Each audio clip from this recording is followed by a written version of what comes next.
e amém. Glória a Deus. Abra sua Bíblia em Mateus, capítulo 7. Uma reflexãozinha, uma gotinha para nós nessa noite. A gente já vai celebrar a ceia, a nossa comunhão nos elementos da ceia. E eu queria compartilhar esse textozinho com os irmãos.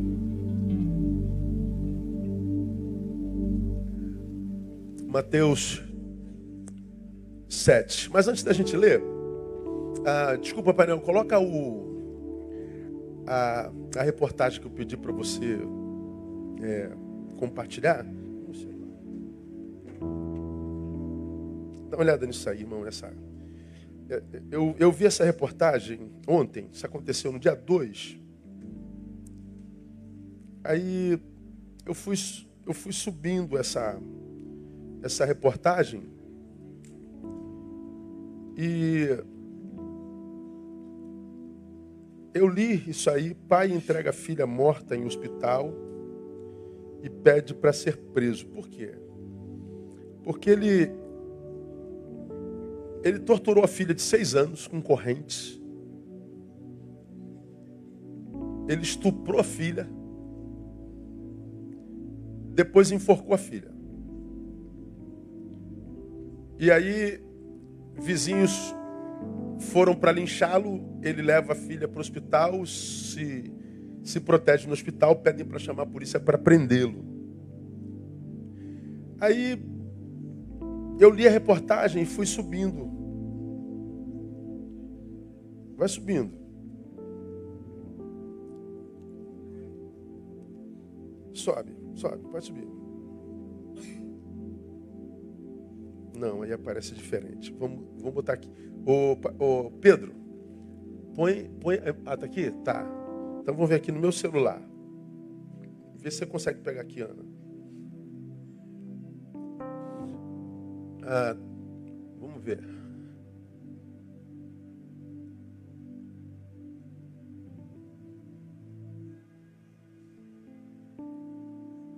Desculpa o transtorno, tá? Não sabia que...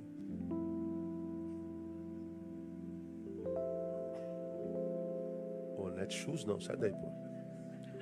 Ó, pai entrega a filha morta em hospital. Aí eu fui subindo, quer ver? Tá dando para ver? Tá, né?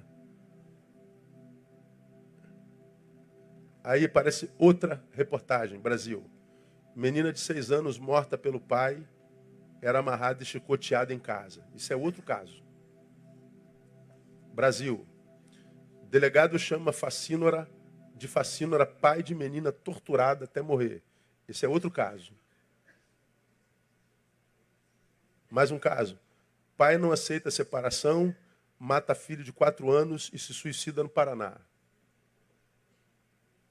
Mais. Por cachaça, pai mata filho com facão na Sexta-feira Santa e é preso. Mais. Pai é preso acusado de matar o próprio filho a facada no Distrito Federal.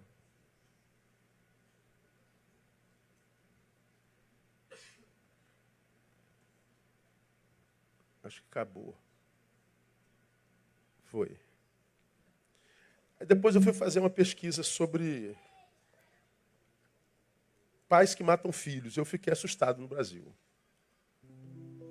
A gente ouve muito maridos matando esposa. Virou notícia comum. A gente nem sente, mais uma. Que desgraça. Mas eu não tinha atentado para quantos pais estão matando filhos. Eu atentei agora, dia 2, hoje é dia 4. E eu fiquei estarrecido. Aí me veio essa palavra de Mateus, capítulo 7, onde Jesus fala sobre a eficácia da oração. E bota o 7, está aí, né? Onde ele diz assim, ele fala sobre a eficácia da oração, a regra áurea. Oração, como você já aprendeu, é o que transforma nosso encontro com Deus em relacionamento. Oração não é só uma ferramenta de petição. Oração é mais do que petição. Oração é o que transforma nosso encontro com Deus em relacionamento. Por que nos encontramos com Ele? a sua palavra nos alcançou. Então Deus falou conosco. Quando eu falo com ele, é diálogo. Quando eu falo com ele, é oração. Então Deus fala comigo pela palavra. E eu falo com Deus em oração. Então é um diálogo. Aí há relacionamento. Se Deus fala comigo pela palavra, mas eu não falo com ele através da oração, não há relacionamento. Você teve um encontro que não vingou. Então, pode frequentar a igreja a vida toda. Fala com Deus? Não, não tem relacionamento com ele. Você gosta da sua palavra, gosta do seu louvor, gosta da adoração, gosta da ambiência. Mas sem oração não há relacionamento com Deus. Então, frustra-se com ele. Ele fala na oração exatamente isso aí, ó. Pedi e dá-se-vos-á. Bota o 7. Buscai e achareis. Batei e abrir-se-vos-á. Pois todo que pede, recebe. Quem busca, acha. Ao que bate, abrir-se-lhe-á. Aí o 9. Ou qual dentre vós é o homem que, se seu filho pedir pão, lhe dará uma pedra? Ou se lhe pedir peixe, o filho, lhe dará uma serpente? Aí vem o texto. Se vós, pois, sendo maus, sabeis dar boas dádivas a vossos filhos, quanto mais vosso Pai que está nos céus dará boas coisas aos que lhe pedirem.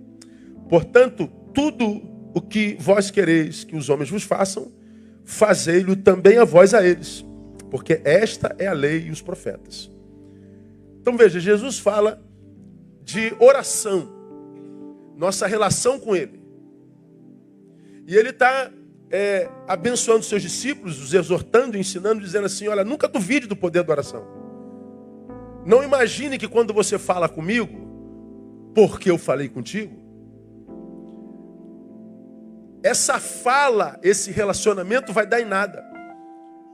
Não pense que porque você fala audivelmente e eu não, que um relacionamento não está acontecendo. Não desista de orar. Não desista dessa relação comigo. Não duvide de que orações são respondidas. Aí ele toma a relação de nossa, de seres humanos, com os nossos filhos. Para tomar, quiçá, como um exemplo mor. Para fazer uma similaridade com a relação dele conosco. Ele pega a nossa figura de seres humanos como pais e diz assim, qual pai ou mãe, quais os pais, né, que tendo filhos, e se o filho lhe pedir pão, vai dar pedra. Na cabeça do Cristo aqui, naquela instância, naquela ocasião, era impossível. Porque a relação mais íntima, mais próxima que seres humanos podem viver na vida é a relação de pais e filhos. Pais no sentido genérico. Mãe e filho, pai e filho. Ou seja, essa relação pai e filho, pais e filhos, é a relação mais entranhável que um ser humano pode ter. Ora, se vocês que são maus sabem dar coisas boas aos vossos filhos, se pede pão, vocês não dão pedra. Se pede outra coisa, vocês não dão serpente. Pede peixe, vocês não dão serpente. Como que vocês podem imaginar que eu não vou atender vocês? Então, de um lado, ele está dizendo assim, a relação de pais e filhos é a mais entranhável na espécie humana. E na animal também. E ele está dizendo, e olha que a relação de vocês é relação de gente má. Vocês são maus. Essa definição de Jesus para nós aqui, eu queria parar com vocês aqui um pouquinho nessa noite. Vou ser bem rápido, prometo a vocês. Porque ele usa a figura da relação de pais e filhos como a mais entranhável, no momento em que eu pego essas notícias que mostra em grande escala pais matando seus filhos. Mas matando não só, mas matando de forma cruel. No mês passado vocês acompanharam uma mãe que quis se separar do marido que a espancava e o fez. O marido matou a criança com um saco de plástico na cabeça do bebê. O menino morreu lento. Aí a gente fica perguntando, meu Deus, como pode um negócio desse? Bom, esse textozinho de Jesus, pequeno, ele traz algumas revelações para o nosso ser que eu acho que a gente precisa pensar de vez em quando para a gente dar uma acordada a respeito do que podemos ser e somos no caminho. Então aqui nós temos 3 palavras de Jesus a respeito do ser e a respeito da vida que eu quero compartilhar com vocês. Primeiro, ele está dizendo que eu e você somos maus. Se vós, sendo maus, Jesus olha para os discípulos, os convertidos, ele está pregando e está dizendo, vocês são maus. Aí, quando a gente ouve um negócio desse aqui, poxa, nós somos maus. Pô, será que ele está me comparando com esse pai que estuprou a filha de 6 anos, que bateu nela com corrente, que passou fio no seu pescoço e a matou? Deus, mal é esse desgraçado aí. Mal é esse miserável aí. Não me compare com ele. Não cabe essa análise. Não me compare com isso, com esse monstro.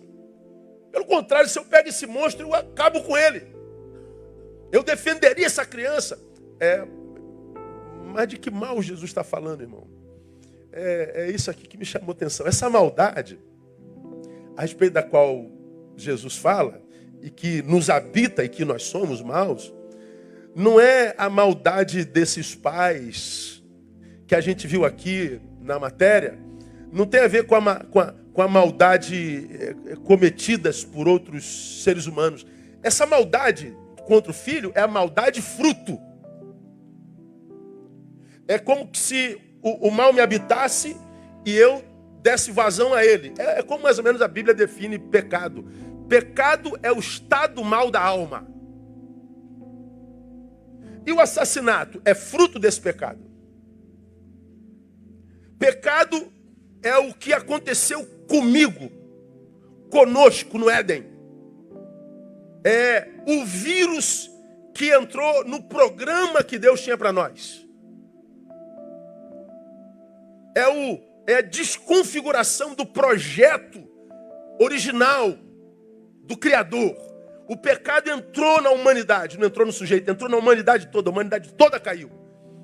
E o estupro? O estupro é o fruto desse estado mal da alma. Pois é, esse mal a respeito do qual Jesus fala, nos atinge a todos, porque não é o mal do pai que estupra, do assassino que mata. Não é do corrupto que rouba. Não é do maledicente que mata a gente no coração alheio. Não. Esse mal aqui é o mal possível a qualquer um de nós. Ele não fala do fruto, mas ele fala do mal possível. É como que nós poderíamos entender isso e de forma fácil. E já fraguei sobre isso aqui numa outra oportunidade, numa outra instância. A gente pega esse homem cuja foto apareceu ali. Bota a foto dele aí. De novo, painel.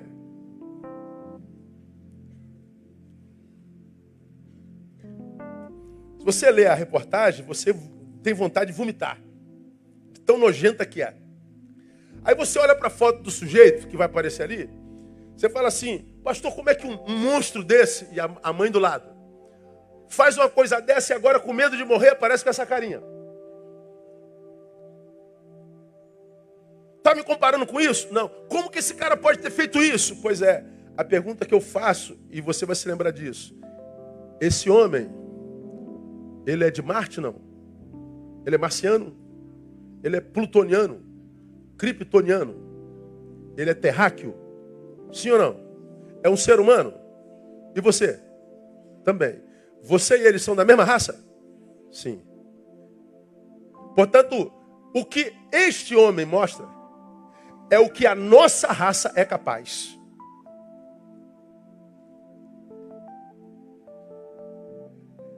O mal a respeito do qual Jesus fala é o mal possível. Se esse homem fez, o ser humano pode. Todo ele. Então, quando Jesus diz, se vós sendo maus, ou seja, nos define como seres maldosos ou acometidos pelo vírus da maldade, ele está dizendo, se este ser humano chegou ao ponto de usar o mal que o habita para produzir isso, todos nós somos capazes de. Então, o mal a respeito do qual Jesus fala, é do mal que frutifica nas nossas manchetes, que nos causa espanto muitas vezes, mas que, a despeito de nos causar espanto, Jesus diria para nós nessa noite, está vendo este homem? Pode ser você amanhã. Se ele fez, você é capaz de fazê-lo também. Quando eu vejo coisas como essa, pode tirar painel, obrigado. Eu, sim, sou tomado muitas vezes por raiva, sou tomado muitas vezes por indignação.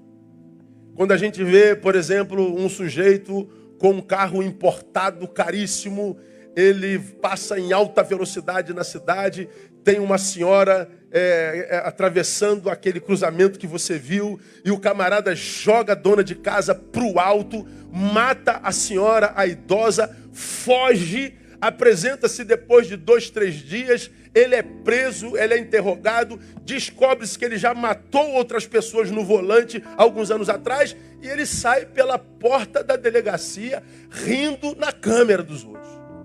O que você sente? Sente ódio ou não sente? Meu Deus, ele matou uma dona de casa. Tornou órfão filho ou filhos. Tirou o sustento de uma família. Impossibilitou o afeto com aquela mulher que criou seus filhos com tanta dificuldade. E o camarada vai embora para casa jantar à noite. Pois bem, aquele camarada que já matou outras pessoas atropeladas, que matou essa senhora atropelada, é da mesma raça que a gente. Quando a gente olha para o que acontece no mundo, a gente sim, porque ainda não frutificamos no mal, devemos olhar para isso sim com indignação, isso é positivo, mas ao mesmo tempo nós temos que olhar para isso dizendo assim, Deus, tem misericórdia de mim. Esses perversos habitam em mim, são da minha raça. Mostram para mim e para você aonde que nós podemos chegar em maldade se a gente se entrega ao mal que nos habita. E não me habita porque um psicólogo me disse, um psicanalista me disse, um psiquiatra me diz que me habita porque Jesus é quem está dizendo. Então ele está dizendo, sejam sempre vigilantes. Cuidado com os descontroles que acontecem de quando em vez, mas que vão se repetindo gradativamente. Eu não sei, de repente você pega a tua vida, faz uma autoanálise, nós vamos participar da ceia daqui a pouco. Um dos textos que Paulo usa para falar sobre isso, ele diz, examine-se, pois, o homem a si mesmo. Aí vamos imaginar que você faça um autoexame a respeito dos teus afetos hoje, por exemplo. Analisando o pavio com o qual a gente nasce. Comparando o tamanho do seu pavio hoje com o tamanho do seu pavio há 5 anos atrás, teu pavio está do mesmo tamanho? Aumentou ou está diminuindo? Irmãos, tem vezes que eu me pego assim, a flor da pele, assim. Ai, Jesus, eu olho essas notícias, eu fico assim, meu Deus, meu Deus, meu Deus, meu Deus, não é possível que eu esteja vendo isso. Eu estava vindo para cá no carro, André dirigindo, e eu lendo notícia, aí mostra lá 2 moradores de rua em São Paulo. Olha que coisa esquisita. Eles estão morando embaixo da ponte, aí a guarda municipal foi tirada de lá, aí dizem eles não queriam sair, estava muito frio, aí o guarda bateu num, o outro foi defender o amigo, e aí os guardas tentaram pegá-lo, ele ficou com raiva, aí deu um soco no carro da guarda municipal. Bom, os 2 estão presos, estão respondendo processo por dano ao patrimônio público, por desacato à autoridade, e foram condenados na primeira instância, e aí um advogado nobre do Brasil está defendendo os garotos, mas o Ministério Público se recusa a soltar os moradores de rua, e já foi para a segunda instância, o Supremo Tribunal já está se metendo na coisa. Eu falei, meu Deus, 2 moradores de ruas morando embaixo da ponte, porque deram um soco no carro, agrediram não, verbalmente um guarda municipal, já chegou à terceira instância, ao Supremo, para prender os sujeitos, e a gente olha a maldade produzida pelos homens, aspas, de bem, e a gente não vê a justiça trabalhando na mesma instância. Irmãos, nós vamos vendo isso com tanta frequência, que isso tudo vai mexendo com a nossa estrutura, com a nossa resistência. Nosso pavio vai sumindo, nós vamos perdendo o controle de nós. Nós vemos gente surtada o tempo inteiro, em todo lugar. Todo dia você vê alguém surtado. Você vê alguém perdendo o controle das suas emoções, invadindo privacidade, acabando com a sua própria família, contaminando a sua própria história. E a gente, meu Deus, de onde sai tanta gente doida? De onde sai tanta gente desequilibrada? De onde sai tanta síncope? Desconsideração com o mal que nos habita. Eu acho que quando Jesus disse lá nos 10 mandamentos para a gente guardar o sábado, porque ele trabalhou em 6, descansou em 7º, para dar o exemplo, Deus não precisa descansar.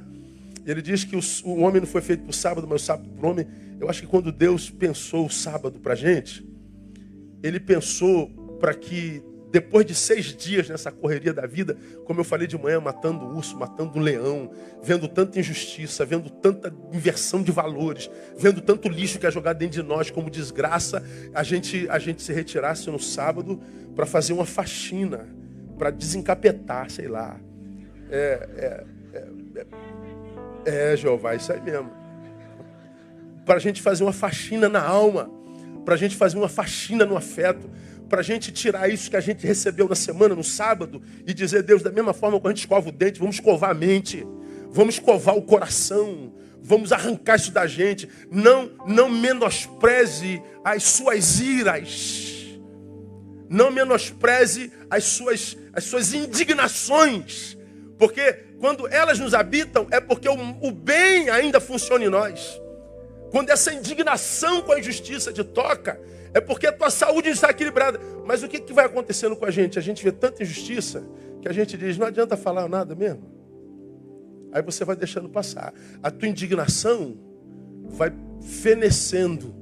A gente vai se acostumando com o mal. Ou seja, nós não estamos praticando mal, mas nós já não nos importamos tanto com ele. Nós então nos tornamos indiferentes. Daqui a pouco, esse bem não praticado, ele se torna impraticável em nós, porque o que a gente não pratica constantemente perde a capacidade de ser praticado com excelência. Não é? Aí daqui a pouco a gente já não se importa com o mal feito, a gente não passa a não fazer mais bem, daqui a pouco a gente está praticando o mesmo mal.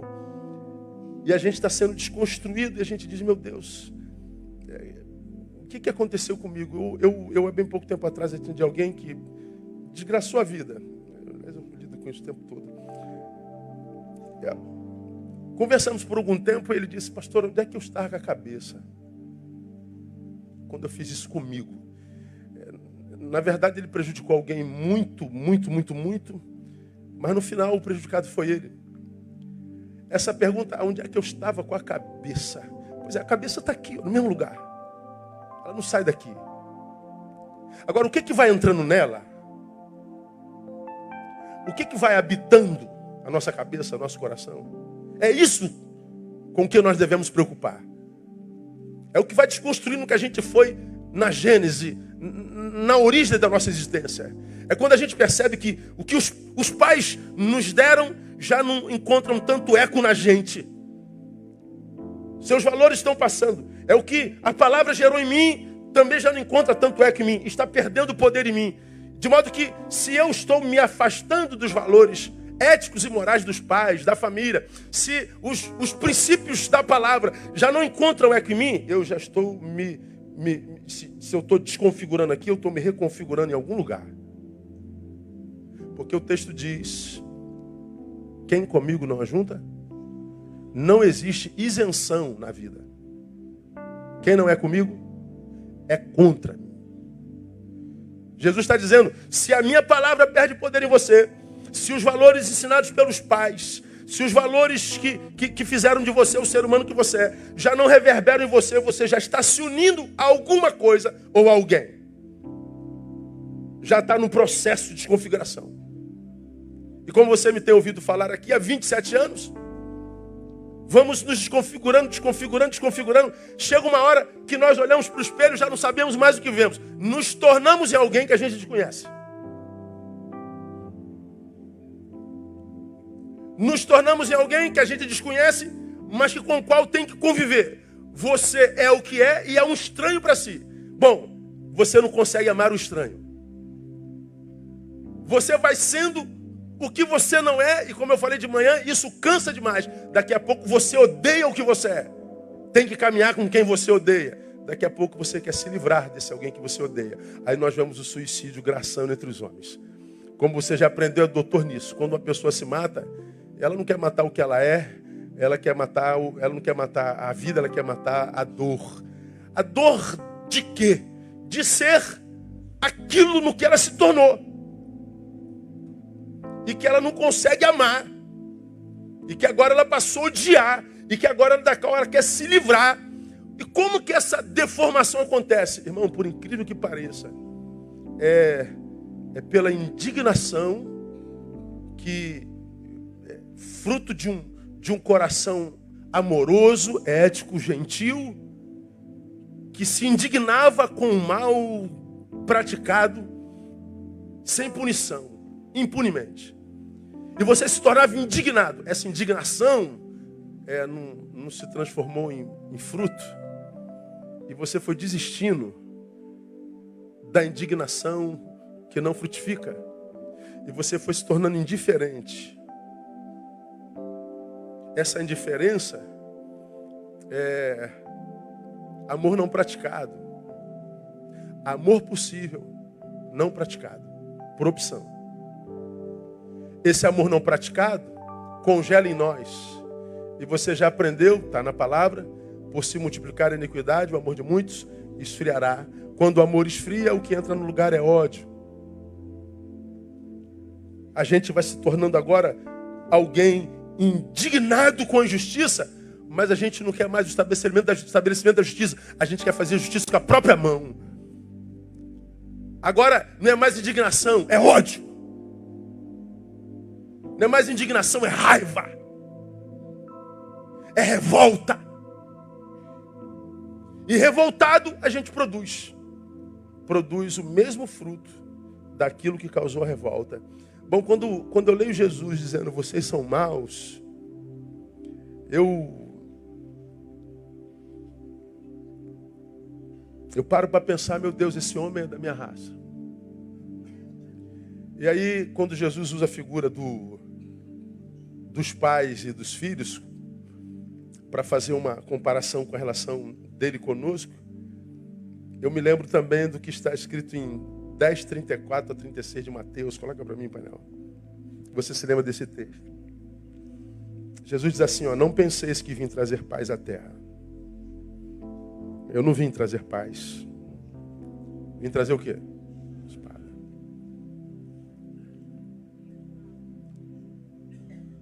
Ele diz, a ausência da paz, a guerra.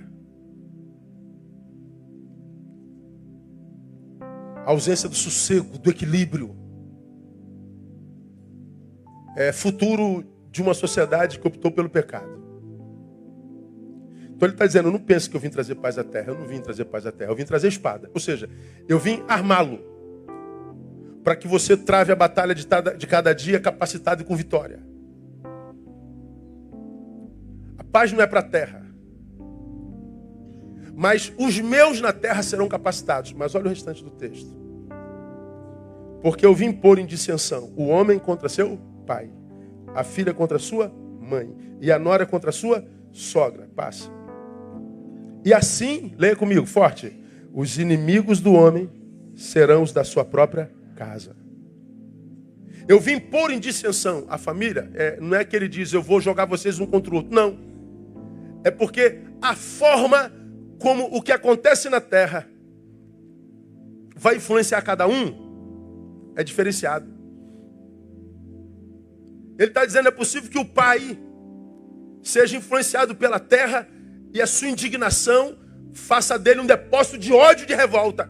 É possível que a mãe, que está na mesma terra, vivendo a mesma indignação, porque permaneceu em Jesus, se livrou desse ódio, dessa revolta.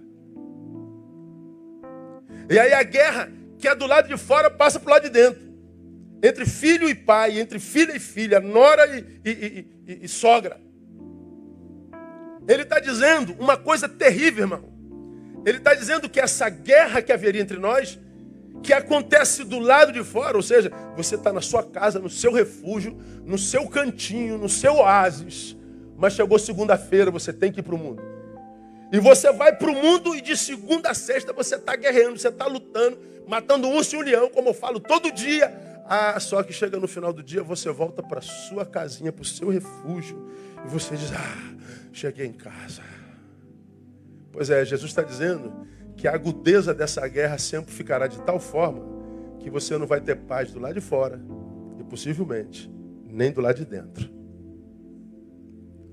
Ele fala que é possível que a nossa maldade frutifique tanto que a guerra não seja mais só do lado de fora, seja também no lugar do nosso descanso.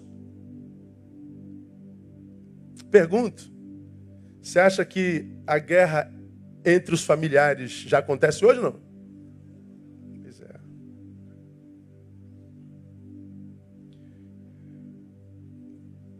Estava pregando em Floriano, no Piauí, no congresso de família. Aquele sermão que você já ouviu aqui da família do filho pródigo. Uma família completamente desajustada. Falei da minha família, falei de meu pai. E como eu lido com multidões há 30 anos e o meu prazer é voltar para casa. Falei, como você se lembra, o melhor da viagem é o dia do retorno, né? Eu contei aquela história que estava eu e André, fui ministrar em Nova York, a gente estava sentado no pé da Estátua da Liberdade. E a gente estava uns 15 dias em Nova York, já cansado. E a gente olhou um para o outro, falamos na mesma hora, assim, né? Ai, que vontade de voltar para casa. Aí eu falei assim, olha como é que a gente é maluco, irmãos. A gente está sentado na Baía de Manhattan, em Nova York, ao pé da Estátua da Liberdade, sentindo saudade de Realengo. Meu Deus. Aí, mas eu falei, porque lá está o nosso cantinho. Lá está o nosso quarto, nosso travesseiro. Está o nosso cachorro, nosso gato. Lá está a nossa igreja. Lá está o nosso pijama, né, irmão? Está o nosso chinelinho velho. Está o nosso cantinho. No final do culto em Floriano, vem um rapaz, falou assim para mim, pastor, o senhor tem vontade de voltar para casa porque o senhor não tem a casa que eu tenho. A minha alegria é quando eu saio de casa. A minha alegria é quando eu sumo do meu cantinho. A minha alegria é quando chega amanhã e eu estou do lado de fora. Ele está falando, eu não tenho lugar de descanso. Eu não tenho lugar de repouso.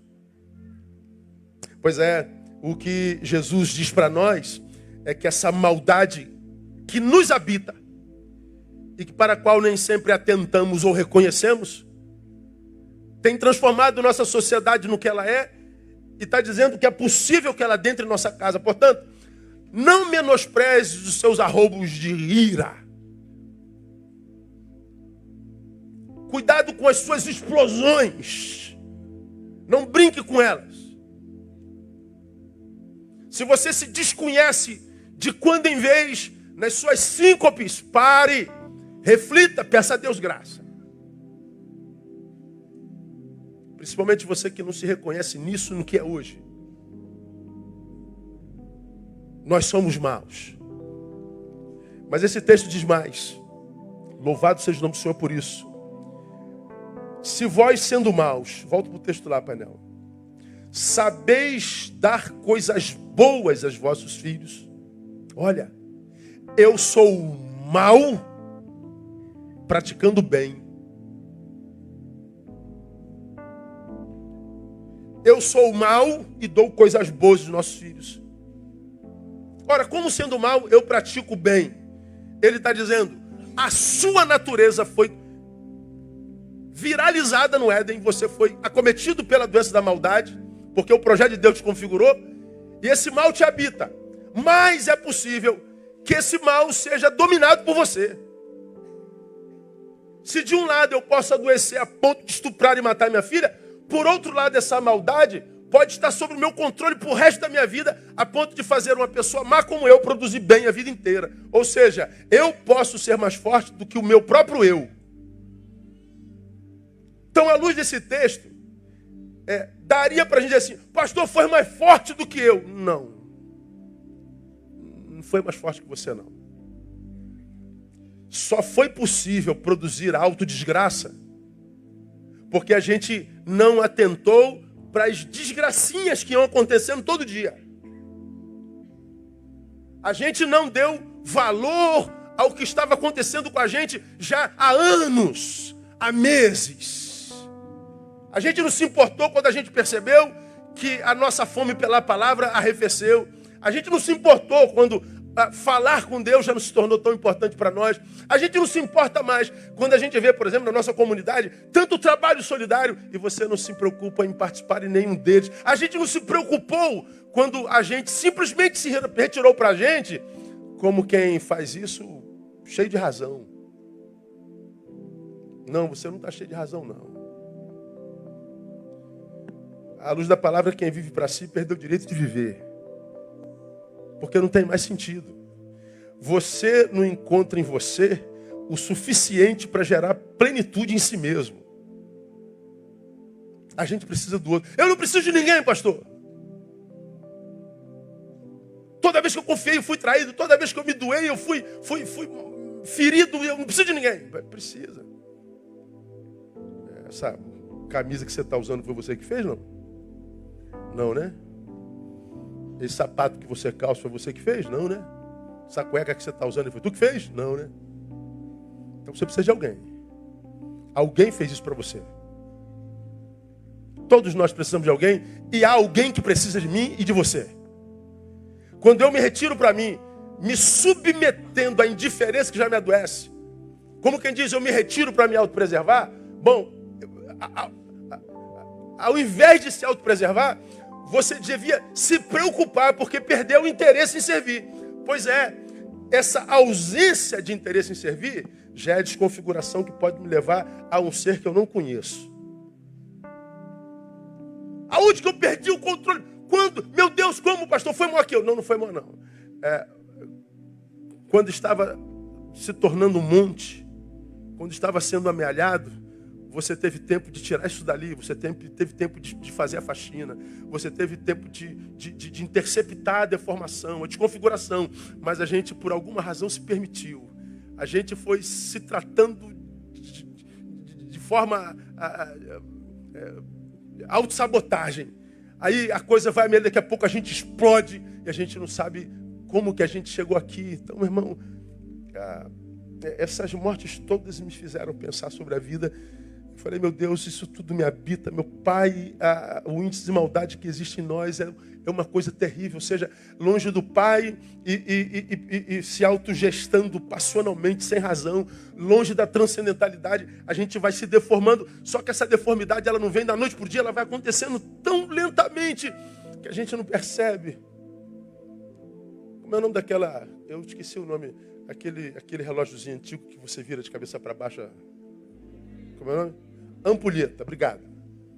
Aí tu pega aquela ampulheta que, vamos supor, dependendo do tamanho dela, ela tem 1 hora. Aí aquela quantidade de milhões e milhões de grãos de areia, você bota assim, ele vai passando aquele buraquinho, vai passando 1 a 1. Ou seja, vai levar 1 hora para passar aquele montinho de areia. 1 hora. Está passando um grãozinho de cada vez. Pois é um grãozinho de cada vez, mas em algum momento todos os grãos passarão. Com a gente acontece a mesma coisa, irmão. Hoje foi uma grosseria. Não, mas desculpa aí, foi mal. Você deveria passar, poxa, esse cara grosso não sou eu. Nunca fiz isso. Eu nunca gritei com a minha mulher. Eu nunca fui tão grosso com a minha filha. O que está acontecendo comigo? Você se arrepende, você se desculpa, você pega no colo, você beija, você leva a comer pipoca para tomar um caldo. Desculpa, filha. Pois é, ok, passou. Mas daqui a 1 semana você tem outro rompante. Mas você não se importou. Você foi um empresário honesto. Você sempre disse não para o que não era trazer a glória para o nome de Jesus. Mas agora, por alguma razão, poxa, eu vou ter que ceder aqui um pouquinho. Você cedeu. Aí se arrepende e diz assim, puxa vida, eu nunca fiz isso na minha vida. Por que eu permiti? Por que eu me permiti? Aí você diz, eu nunca mais vou fazer isso. Daqui a 6 meses faz de novo. Aí você não dá atenção para esse negócio. Você não percebe que o grãozinho está passando. Que você está se desconfigurando. Você sempre foi um cara para cima, um cara alegre, uma menina atraente, uma menina que ajudava todo mundo. Agora o sorriso foi sumindo dos teus lábios. Hoje você não deu nem uma gargalhada. Mas você não parou para pensar, por que, cara, que eu perdi o gosto em sorrir? Você tinha prazer em chegar em casa e beijar a mãe, dava uma mordida na bochecha dela. Você dava um susto nela, um susto. Agora você chega em casa, benção, mãe, e vai para o quarto. E você não se importou com a saída sem a mordida na bochecha. Pois é assim, amados, que a gente vai sendo desconstruído. É grão a grão.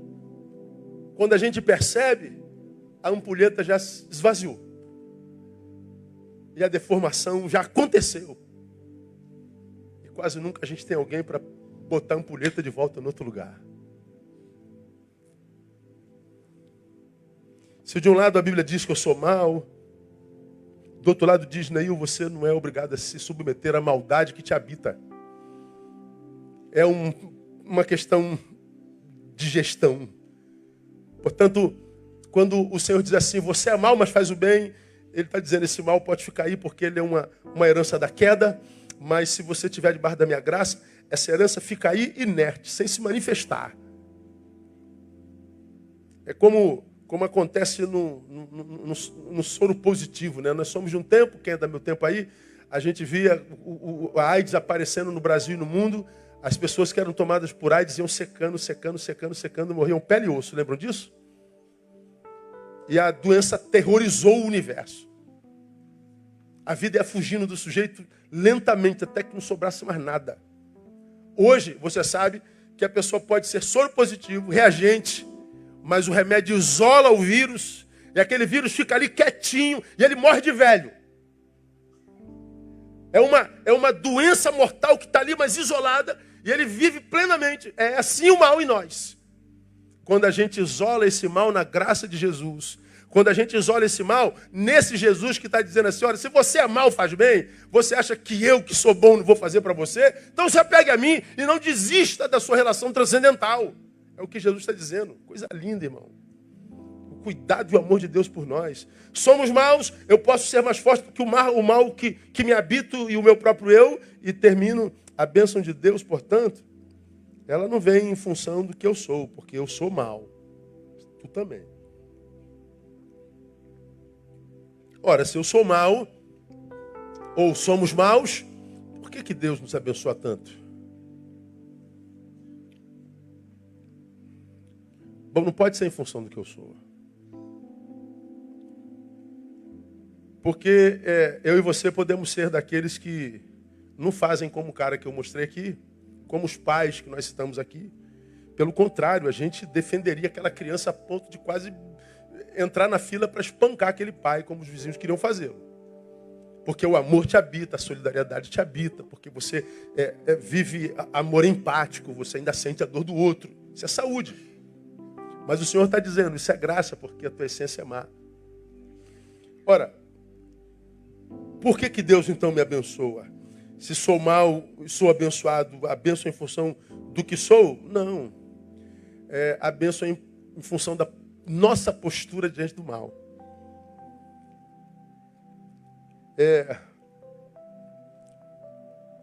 Como eu já disse aqui, o mal e o bem. Essa tampinha é você. É como se o mal e o bem fossem entidades fora de nós. E diante de nós está a vida. O que você prefere usar na vida, o bem ou o mal? Não, claro que eu quero usar o bem. Mas eu sei que diante de mim está a possibilidade de usar o mal também. Aí o que a gente faz? A gente é do bem, mas de vez em quando usa mal. Daqui a pouco a gente volta para o bem, ama filho, mas odeia o filho do outro. Ama quem é da direita, mas odeia quem é da esquerda. Ama quem é da esquerda, odeia quem é da direita. Você ama ou odeia, afinal de contas? O Senhor olha para nós e diz assim: o que é aquele com quem você não tem relação afetiva em você? O que é aquele com quem você não tem relação afetiva em você?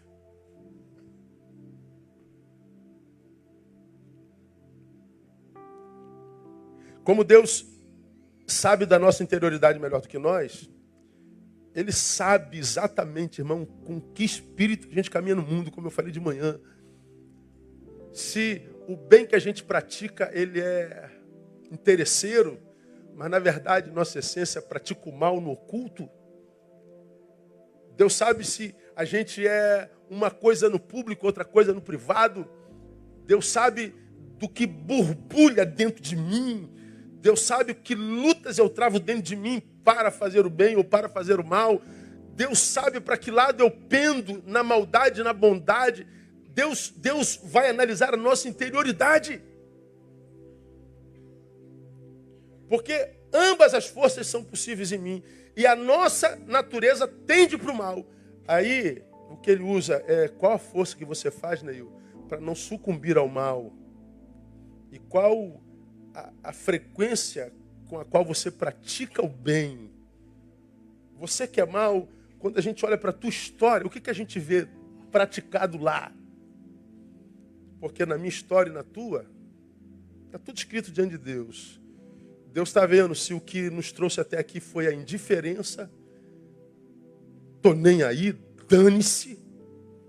Se o que me trouxe até aqui foi inserção e prática do bem, se o que me trouxe até aqui foi a produção de maldade. Eu sou o conjunto da obra. E a partir do que eu sou no conjunto da obra, Deus me abençoa, não. Então, quando eu digo assim, ó, cada um de nós está exatamente onde merece, tem um monte de gente que se aborrece, mas só se aborrece quem está no lugar que não gosta, né? Porque quem está no lugar que gosta diz, oh, aleluia, louvado seja o nome do Senhor, é graça. Agora vamos imaginar que você esteja num lugar, hoje na tua história, que você não curta. Pô, pastor, estou na maior pendenga. Meu Deus do céu, o que está acontecendo comigo, pastor? Minha vida está toda amarrada. Minha vida está toda embaraçada. Minha vida, meu Deus, eu não sei o que eu fiz comigo, pastor.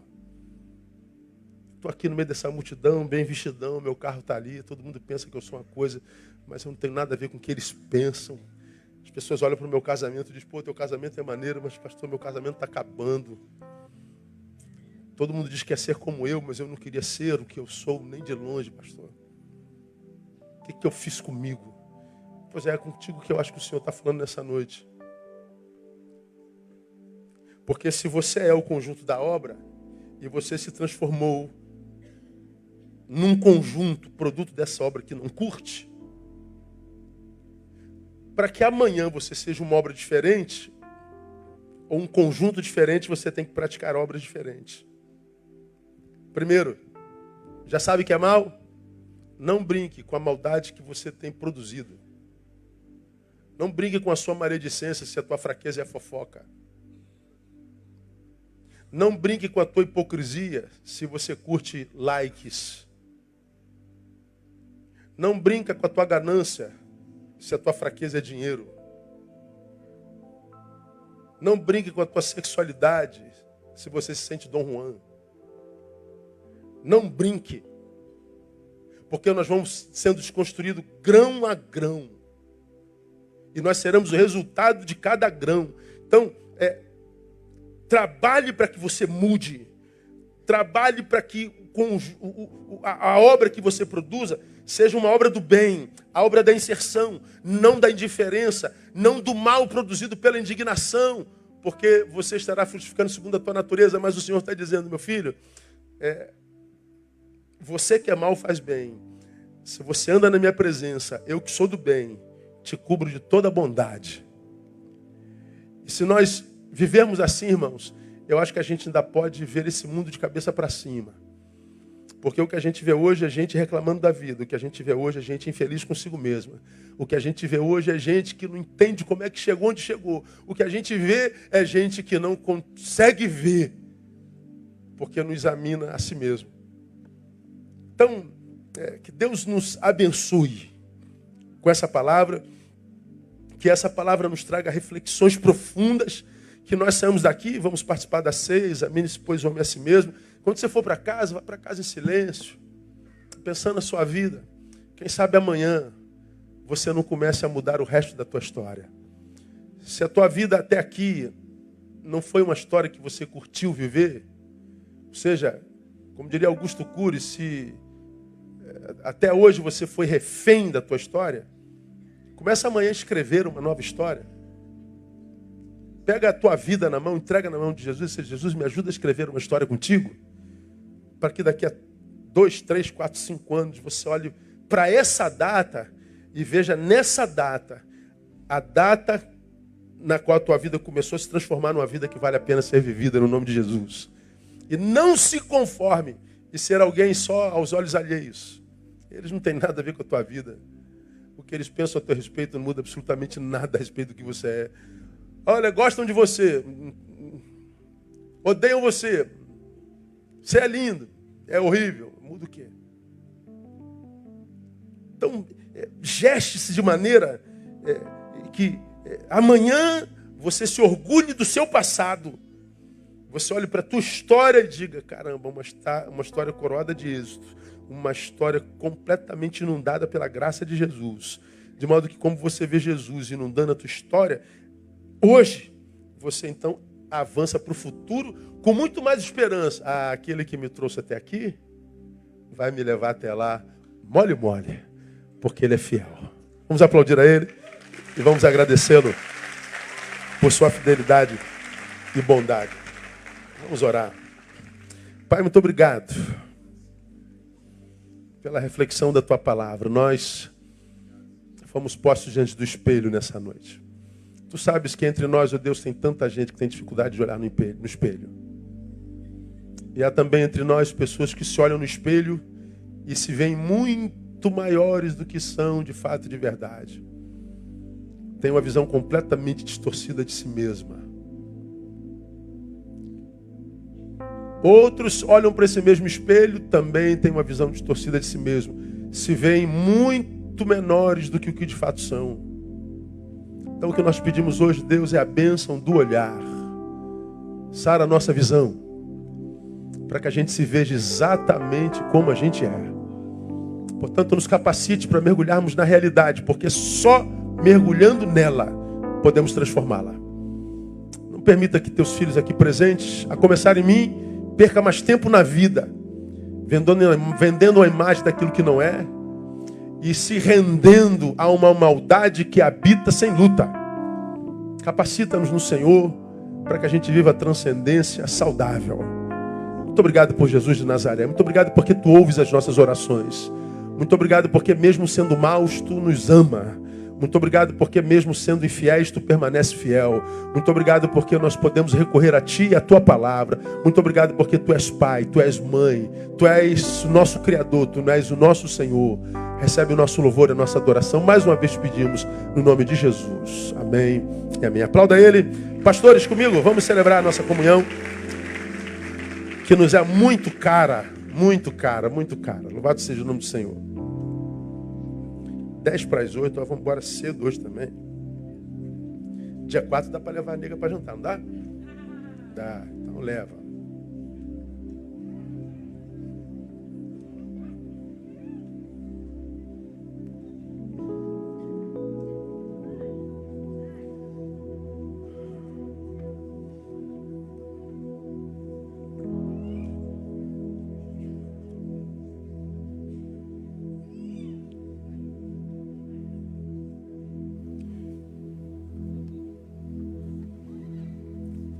Refletindo sobre a ceia, lá quando Paulo escreve aos Coríntios, nos admoestando sobre a celebração da ceia, ele diz lá: examine-se, pois, o homem a si mesmo, depois toma do pão, toma do vinho.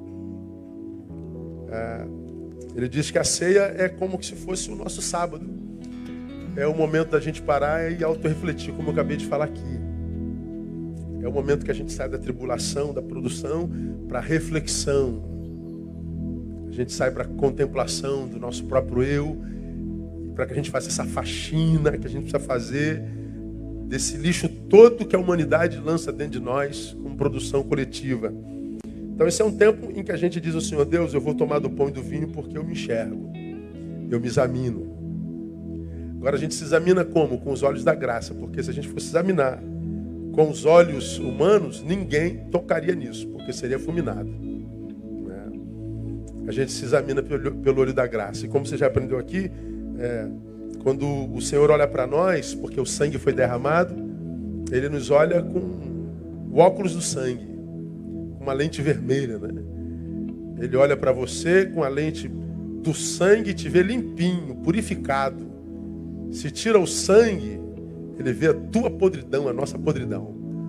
Mas Ele mandou Jesus. Se o pecado foi o vírus que desconfigurou o programa de Deus para nós lá no Éden, bom, Jesus foi o antivírus que reconfigurou o projeto de Deus para nós no Calvário.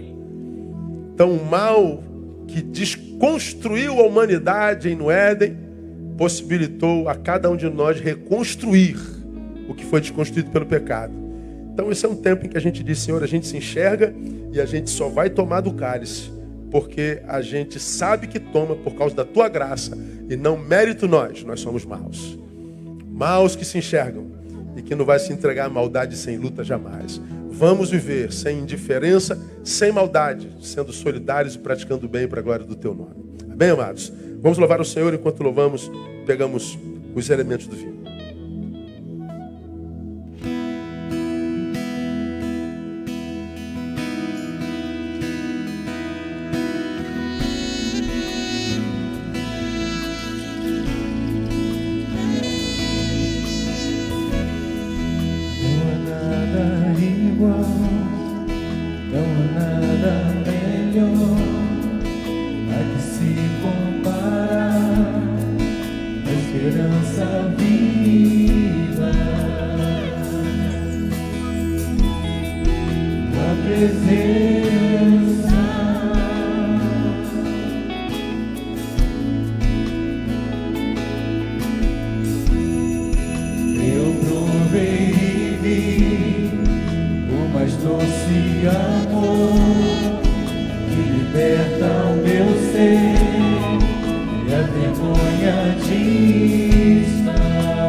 Espírito, és bem-vindo.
Vamos provar quão real é tua presença. Vamos provar tua glória e mostrar. Vamos provar quão real é tua presença. Vamos provar tua glória e mostrar. Vamos provar quão real é tua presença. Vamos provar tua glória e bondade. Vamos provar quão real é tua presença. Vamos provar tua glória e bondade.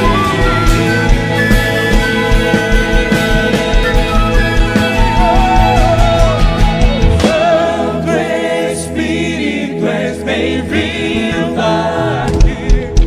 Bem-vindo na igreja.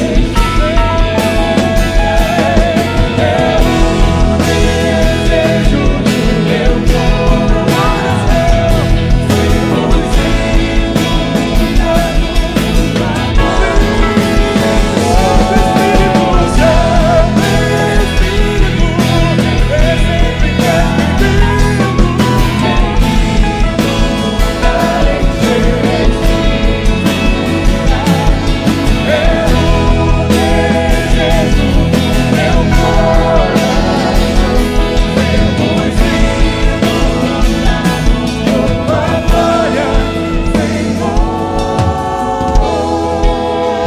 Aleluia.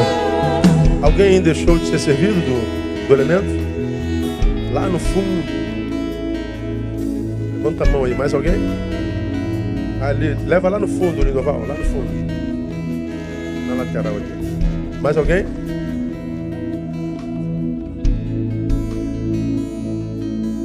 Alguém mais?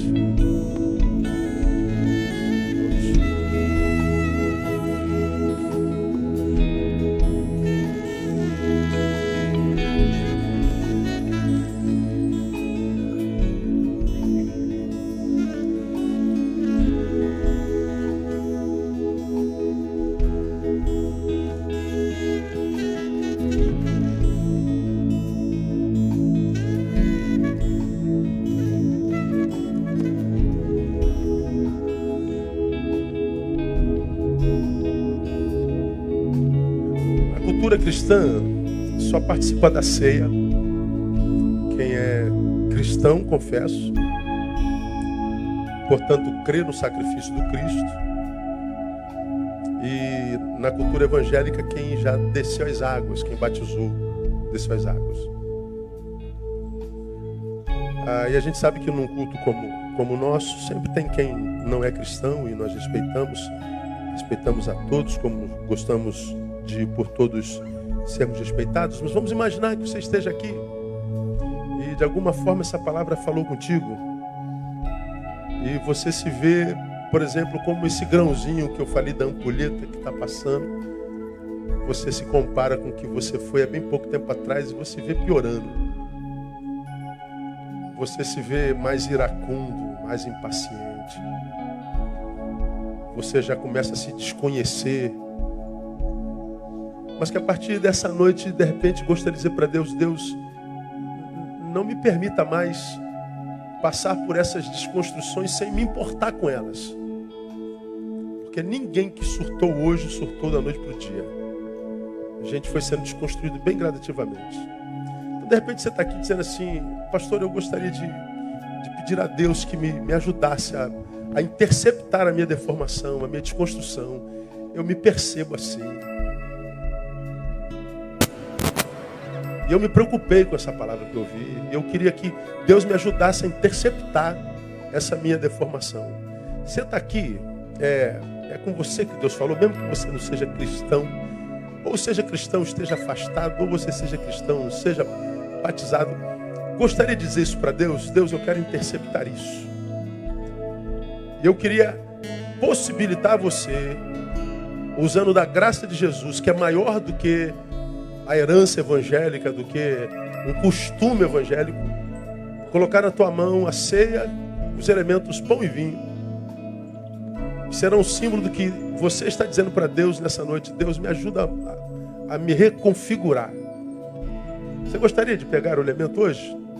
Como quem admite que você está passando por essa desconstrução? Levanta a sua mão onde você está, que eu vou mandar te servir.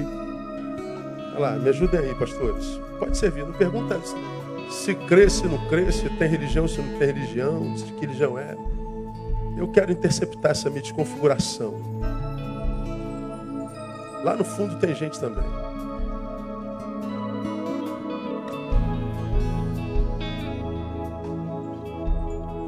Levanta a mão, deixa em pé para o pessoal te ver. Lá no fundo, Alisson ou Paulo.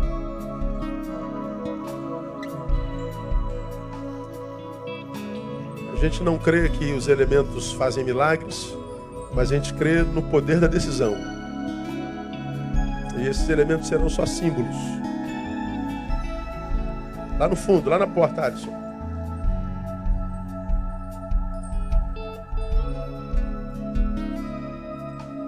A nossa oração para você é que Deus te ajude a interceptar a decadência.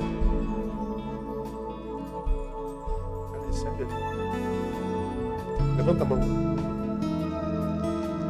Quem mais?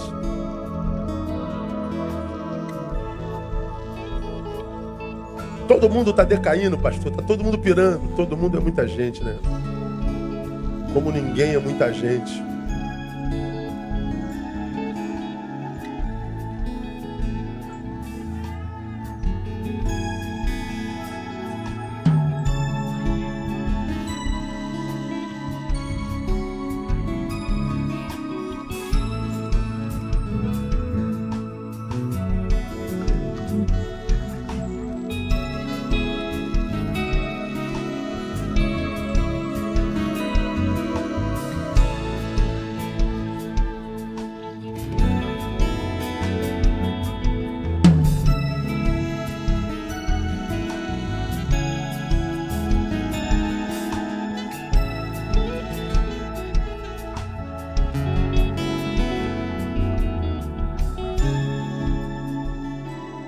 A palavra diz assim: porque eu recebi do Senhor o que também vos entreguei, que o Senhor Jesus, na noite em que foi traído, tomou o cálice e, havendo dado graças, o partiu e disse: isso é meu corpo que é por vós, fazei isso em memória de mim. Lembra que Jesus está partindo o pão,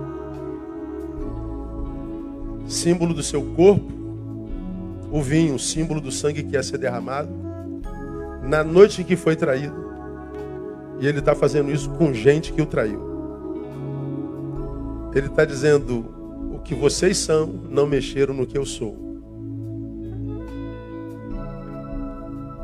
A deformidade de vocês não chegou a mim.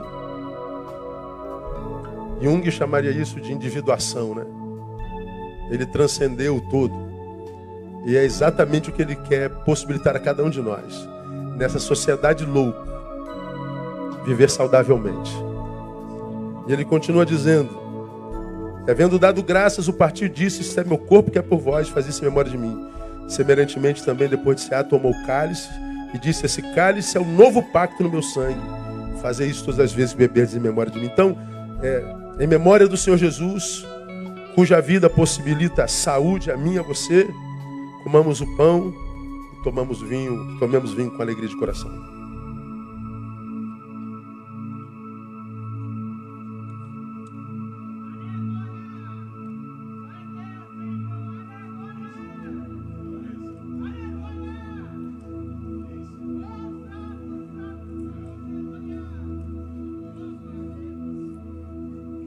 Muito obrigado, Deus, por tua palavra, por tua bondade, pelo sacrifício do Cristo. Muito obrigado porque tu tens cuidado de nós com amor terno e eterno. Vivemos num mundo que dá medo. Nós construímos esse mundo, Deus. O nosso próximo, que devia ser amado como a nós mesmos, é alguém que nós tememos. Nós não amamos o próximo, nós tememos o próximo. E nós tememos o próximo porque nós conhecemos o nosso índice de maldade. E a tua palavra nos adverte sobre a maldade que nos habita. Livra-nos dela. Guarda-nos, ó Deus. da maldade alheia, para que ela não desperte a nossa maldade. Ajuda-nos, ó Deus, a viver a graça desse vinho que a gente acaba de tomar, que melhora a cada ano, que torna mais caro, mais precioso à medida que os anos passem. Dê a graça ao teu servo, à tua serva, de viver a mesma experiência.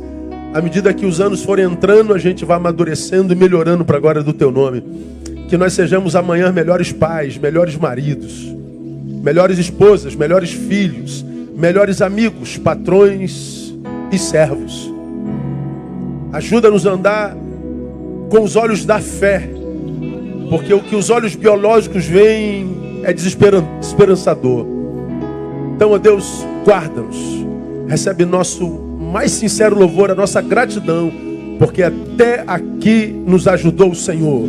Chegamos a agosto, porque o Senhor nos sustentou, porque o Senhor nos guardou. Neste país, nesses 7 meses, 1000 caíram ao nosso lado, 10.000 à nossa direita. Nós não fomos atingidos. Estamos de pé e louvamos ao Senhor por essa bênção. Dê-nos um mês de graça, um mês de superação, um mês de conquista, um mês de reconfiguração, um mês no qual produziremos glória ao teu nome. Despeça-nos em paz. Que a graça bendita de Jesus, o Filho, o amor de Deus que é Pai e a comunhão do Divino Espírito repousem sobre a vida de cada um de vós, também por igual com todo Israel de Deus espalhados pela face da terra. Amém e aleluia. Aplauda o Senhor bem forte. Boa noite, boa semana. Fica de pé, dá um abraço no teu irmão da direita, da esquerda, profetiza um mês abençoado e vamos sair louvando com a graça de Jesus.